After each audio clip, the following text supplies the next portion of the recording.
Hello guys, അപ്പോൾ ഇന്ന് സെലുവിൻ്റെ birthday ആണ്. അപ്പോൾ ഞാനും ഒപ്പിയും കൂടിയിട്ട് കേക്ക് വാങ്ങാൻ വേണ്ടി പോവാണ്. അങ്ങനെ ഈ ഡ്രസ്സ് ഇട്ടിട്ടാണ് ഞാൻ അവളുടെ കേക്ക് വാങ്ങാൻ വേണ്ടി പോണത്. ആക്ച്വലി ഇതിൻ്റെ അനിയത്തിൻ്റെ ഡ്രസ്സാണ്. ഫസ്റ്റ് ഞാൻ എടുത്തിട്ടു. ഉപ്പുള്ള ആദ്യത്തെ പിറന്നാൾ കേട്ടോ സെലുവിൻ്റെ. ബാക്കി എല്ലാ സമയത്തും ഉപ്പ ഗൾഫിലായിരിക്കും. അങ്ങനെ നെടുവണ്ണൂരിലെ ലാവ കേക്കിലാണ് ഞങ്ങൾ പോയത്. അവിടെ പോയപ്പോൾ ഞങ്ങൾ കസ്റ്റമൈസ്ഡ് കേക്കാണ് പറഞ്ഞത് കാരണം കുറച്ച് നേരം കഴിഞ്ഞിട്ട് കൊണ്ടുതരാൻ പറഞ്ഞു. അങ്ങനെ ഞങ്ങൾ ഓർഡർ എടുത്തു. പിന്നെ ഫേമസ് ബേക്കറി കയറിയിട്ടുണ്ടായിരുന്നു. അങ്ങനെ ഞങ്ങൾ തിരിച്ച് വീട്ടിലേക്ക് വന്നു. കുറച്ച് നേരം കഴിഞ്ഞപ്പോൾ തന്നെ ഞങ്ങൾ പറഞ്ഞ സമയത്ത് തന്നെ കേക്ക് അവിടെ എത്തിയിട്ടോ.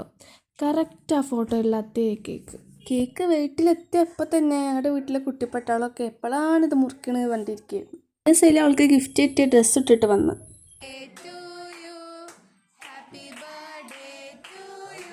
ഇപ്പം നിങ്ങൾ കാണുന്നത് ബ്യൂട്ടി പാർലറിൽ പോയിട്ട് ഫേഷ്യൽ ചെയ്യുന്നില്ല കേട്ടോ. കേക്ക് ചെറുതായിട്ടൊന്ന് മൂത്തേക്കണതാ. അങ്ങനെ ഞാൻ സെലുവിൻ്റെ മുഖത്തൊക്കെ നോക്കിയപ്പോൾ വളരെ ചെറിയ തോതിൽ മാത്രം കേക്കുള്ളൂ. എനിക്കങ്ങോട്ട് കൈ വെറുതിരുന്നില്ല. ഞാൻ കുറച്ച് കേക്ക് എടുത്തു, കുറച്ച് മൂത്ത് തേച്ചു. അതിനുശേഷമാണ് ഞാൻ ആ അപകടം അറിഞ്ഞത്. Oh my God. 3, 2, 1. Wow. കുറച്ചുണ്ട് കയ്യില്, നെറ്റിയിലാക്കിയിട്ടില്ല.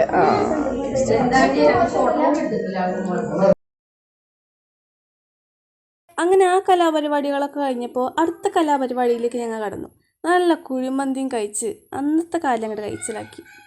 സെലുവിന് കിട്ടിയ ഗിഫ്റ്റുകളൊക്കെ പറയുകയാണെങ്കിൽ എൻ്റെ ഉപ്പാൻ്റെ കസിൻ്റെ മക്കളായിരുന്നു കേട്ടോ ഒക്കെ കൊടുത്ത്. ഡ്രസ്സ് കൊടുത്ത ഷിഫ്നാത്ത്, അതേപോലെ ഈ ഒരു ബുക്കിൻ്റെ സെറ്റ് കൊടുത്തത് ഷാഫി ആപ്പിയായിരുന്നു. ഞങ്ങൾ കോഴിക്കോട് ഒരു കല്യാണത്തിന് പോയത് കാരണമാണ് അവളുടെ ബർത്ത്ഡേ അവിടെ കൂടിയത് കേട്ടോ. അത്രയേ ഉള്ളൂ. See you lighter.